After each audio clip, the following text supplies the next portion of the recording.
మన ఇండియన్ పేషెంట్స్కి అతి ముఖ్యమైన ఒక వ్యాధి గురించి ఈరోజు మనం మాట్లాడుకోవాల్సిన అవసరం ఉంది. అదేంటి? Diabetic foot. డయాబెటీస్ అనేది కాళ్ళలో ఎఫెక్ట్ అయినప్పుడు దాంట్లో జరిగే చర్యలనే మనం డయాబెటిక్ ఫుట్ అంటాం. కానీ మన ఇండియన్ మెంటాలిటీ ఏంటిది? ఫుట్ అంటే మనం కాళ్ళకు పెద్దగా ప్రాధాన్యత ఇవ్వం. కాబట్టి ఏమైపోతుంది, మన శరీరంలో ఏ భాగానికన్నా ఇంపార్టెన్స్ ఇస్తాం కానీ కాళ్ళకు పెద్దగా ఇవ్వకపోవడం వల్ల కాళ్ళలో ఎక్కువ పాడే అవకాశాలు ఉంటాయి. డయాబెటిక్ పేషెంట్స్లో గాయాలయ్యే అవకాశాలు ఉంటాయి, కాళ్ళు పాడైపోయే అవకాశాలు ఎక్కువగా ఉంటాయి. ఈ డయాబెటిక్ పేషెంట్స్కి కాళ్ళలో ఏమేమి చర్యలు జరగవచ్చు అంటే 3 ఇంపార్టెంట్ చర్యలు జరుగుతాయి. ఒకటి, first thing diabetic peripheral neuropathy. అంటే ఈ డయాబెటీస్ ఉన్న పేషెంట్స్లో చిన్న చిన్న నరాలు పాదాల్లో చేతుల్లో దెబ్బతినడం వల్ల వాళ్ళకి స్పర్శ జ్ఞానాలు తక్కువైపోయి వాళ్ళకు గాయమైన చాలాసార్లు తెలియకపోవచ్చు. ఎందుకు? ఆ స్పర్శ జ్ఞానం తక్కువగా ఉండడం వల్ల గాయం ఒక ఇంటెన్సిటీ తక్కువగా అనిపిస్తుంది, లేదా పూర్తిగా అనిపించకపోయే అవకాశాలు కూడా ఉంటాయి. కాబట్టి ఇలాంటి పేషెంట్స్కి డయాబెటీస్ వల్ల కాల్లో గాయమైందని తెలిసేసరికి చాలా ఇబ్బందికరమైన పరిస్థితుల్లో వెళ్తారు.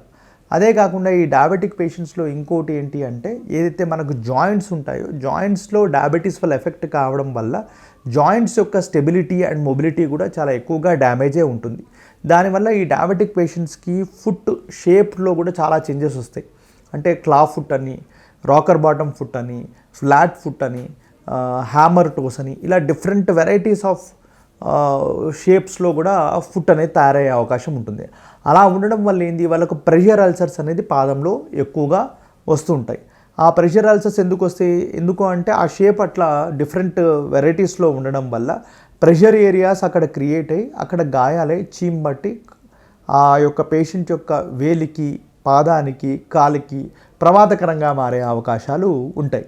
ఇవే కాకుండా మూడో ఇంపార్టెంట్ ఫ్యాక్టర్ ఏంటంటే, రక్తనాళాలు ఏవైతే గుండె నుంచి కాలికి వచ్చే ధమనులు ఉంటాయో డయాబెటీస్ వల్ల ఎఫెక్ట్ అయ్యి వాటిలో బ్లాకేజెస్ ఏర్పడడం వల్ల ఈ పేషెంట్స్కి ఇష్కీమిక్ అల్సర్స్ కూడా ఫామ్ అయ్యే అవకాశం ఉంటుంది.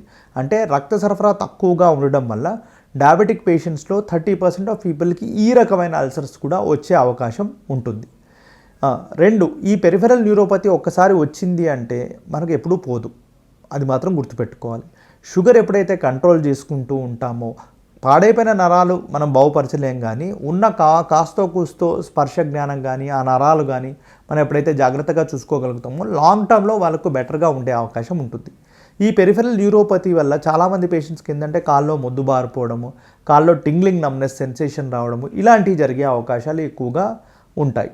సో ఈ పేషెంట్స్లో ముఖ్యంగా ఏం జాగ్రత్తలు తీసుకోవాలంటే, చాలామంది పేషెంట్స్ ఎప్పుడైతే గుళ్ళకి వెళ్తారో, అంటే తిరుపతి లాంటి ప్రదేశానికి వెళ్తారో లేదా మసీదుకి వెళ్తారో, ఎండాకాలం ఎప్పుడైతే బండలు కాలుతూ ఉంటాయో తెలియకుండా ఎక్కువసేపు ఆ బండలు కాలుతున్న చోట ఉండడం వల్ల పాదాల్లో వాళ్ళకు బర్న్ ఇంజురీస్ అయ్యి బబుల్స్ తోటి వచ్చే అవకాశాలు ఎక్కువగా ఉంటారు.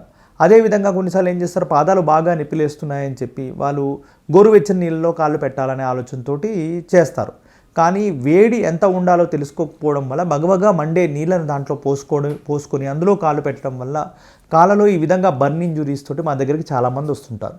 కాబట్టి డయాబెటిక్ పేషెంట్స్ ముఖ్యంగా గుర్తుపెట్టుకోవాల్సిందంటే, వాళ్ళకు టెంపరేచర్ సెన్సేషన్స్ తక్కువగా ఉంటుంది. కాబట్టి వారి పక్కన ఎవరైతే ఆ సెన్సేషన్స్ కరెక్ట్గా ఉంటారో వారి గైడెన్స్లో వారు ముందుకు వెళ్ళడం జరిగితే చాలా బాగుంటుంది. 2, మీకు ఇందాక చెప్పినప్పుడు డిఫరెంట్ ఫుట్ షేప్స్ ఉండడం వల్ల ఈ ప్రెషర్ అల్సర్స్ ఈ పేషెంట్స్కి వచ్చే అవకాశాలు ఉంటాయి. అది ప్రివెంట్ చేయాలంటే ఈ పేషెంట్స్ కాళ్ళకు స్కాన్ చేయించుకొని ఆ కాళ్ళకు తగ్గట్టు ఇన్సోల్ని ప్రిపేర్ చేయించుకొని ఆ ఇన్సోల్ ప్రిపేర్ అయిన వాటితోటి చెప్పులు కానీ, శాండిల్స్ కానీ, షూస్ కానీ తయారు చేయించుకొని ఈ కస్టమైజ్డ్ ఫుట్వేర్ రెగ్యులర్గా వేసుకోవాల్సిన అవసరం ఉంటుంది. ఇంట్లో బయట ఎప్పుడు వీరు చెప్పులతోటి తిరగాలి. కానీ చాలామంది డయాబెటిక్ పేషెంట్స్ ఏం చేస్తారు, బయటికి వెళ్ళినప్పుడే చెప్పులు వేసుకోవాలి, ఇంట్లో ఉన్నప్పుడు అవసరం లేదు ఎందుకంటే అన్నీ పాలిష్ పడలే కదా అని వదిలేస్తారు. అలా చేయకూడదు. ఈ పేషెంట్స్ ఎప్పుడు ఇంట్లో బయట ఉదయం నిద్ర లేచి బెడ్ మించి కాలు కింద పెట్టిన దగ్గర నుంచి నైట్ వెళ్ళి మళ్ళీ బెడ్ మీద కాలు పెట్టేదాకా రెగ్యులర్గా ఈ కస్టమైజ్డ్ ఫుట్వేర్ వాడాల్సిన అవసరం ఉంటుంది. దీనివల్ల లాభం ఏంటి, వీరికి ఆ కస్టమైజ్డ్ ఫుట్వేర్ వాడడం వల్ల ఎక్కడైతే గాయాలు రావాల్సిన ప్రదేశాలు ఉంటాయో అక్కడ గాయాలు రాకుండా ఉంటాయి. ఒకవేళ గాయం వచ్చి ఉంటే ఆ గాయం తగ్గడానికి అవకాశం కూడా ఉంటుంది. ఎందుకు? అక్కడ ఎప్పుడైతే ఆఫ్లోడింగ్ క్రియేట్ అవుతుందో ఆ గాయం కూడా తొందరగా మానుతుంది. మళ్ళీ అదే ప్రదేశంలో వేరే ప్రదేశంలో కాల్లో గాయాలు కాకుండా ఉంటాయి. 3వ ఫ్యాక్టర్ ఏంటి, ఈ పేషెంట్స్కి ఎప్పుడైతే మానని గాయాలు పాదాల్లో ఉంటాయో, ఈ పేషెంట్స్కి ఎప్పుడైతే ఇష్కీమిక్ అల్సర్స్ ఉంటాయో, అంటే ధమనుల్లో ఎఫెక్ట్ ఎక్కువగా ఉంటుందో, ఇలాంటి పేషెంట్స్కి ఏం చేస్తామంటే సిటీ స్కాన్ చేయించి కాల్లో ఎక్కడెక్కడ బ్లాకేజెస్ ఉన్నాయో చూసుకొని ఈ పేషెంట్ ఐదర్ ఓపెన్ బైపాస్ సర్జరీకి సెట్ అవుతాడా కాళ్ళలో, లేదా ఈ పేషెంట్స్కి మనం యాంజియోప్లాస్టీ స్టంటింగ్ ఎలాగైతే గుండెకి చేయగలుగుతాం అలా కాల్లో చేయగలుగుతాం అనేది చూసుకొని ఈ 2 రకాల ప్రొసీజర్స్లో ఏది పేషెంట్కి ఎక్కువగా బెనిఫిట్గా ఉంటే ఆ ప్రొసీజర్ చేసి రక్త సరఫరా పెంచి ఆ యొక్క గాయాన్ని మాంచే అవకాశాలు ఉంటాయి. ఇవే కాకుండా ఈ డయాబెటిక్ పేషెంట్స్ రెగ్యులర్గా కొన్ని జాగ్రత్తలు క్రమం తప్పకుండా తీసుకోవాలి. అవి ఏంటి అంటే, రోజు ఉదయం నిద్ర లేవగానే మనం ఇప్పుడు నేను కూర్చున్న పొజిషన్లో కూర్చొని ఒక కాలు మీద కాలు వేసుకొని కూర్చొని ఒక అద్దాన్ని తీసుకొని పాదాల్లో కొత్త గాయాలు ఉన్నాయా అని చెక్ చేసుకోవాల్సిన అవసరం ఉంటుంది. ఈ సిట్టింగ్ పొజిషన్లో ఎందుకు కూర్చోవాలి? Most of the diabetic patients elderly patients కాబట్టి వారు వంగి పాదంలో ఎలా ఉన్నాయో చూసుకోలేరు కాబట్టి ఈ పొజిషన్లో కూర్చొని అద్దంతో కాళ్ళలో పాదాల్లో ఏమైనా కొత్త గాయాలైనా చూసుకోగలగాలి. అలా చూసుకున్నప్పుడు ఒకవేళ గాయం ఉన్నట్టు గ్రహించినట్టయితే మాలాంటి ఫుడ్ కేర్ స్పెషలిస్ట్ దగ్గరకు వస్తే వారి గాయం చిన్నగా ఉన్నప్పుడు దాన్ని మాన్చడం చాలా ఈజీ. ఎప్పుడైతే గాయం పెద్దగా అవుతుందో దాన్ని మాన్చడం కూడా చాలా కష్టం. ఉదయం నిద్ర లేవగానే స్నానం చేసిన తర్వాత పాదాలను పొడిబట్టతో తుడుచుకొని వేళ్ళ సందుల్లో ఎలాంటి నీళ్లు లేకుండా చూసుకోవాలి, తేమ కూడా ఉండకుండా చూసుకోవాలి. ఎందుకు? వాళ్ళకి ఇక్కడ ఫంగల్ ఇన్ఫెక్షన్స్ వచ్చే అవకాశాలు ఎక్కువగా ఉంటాయి.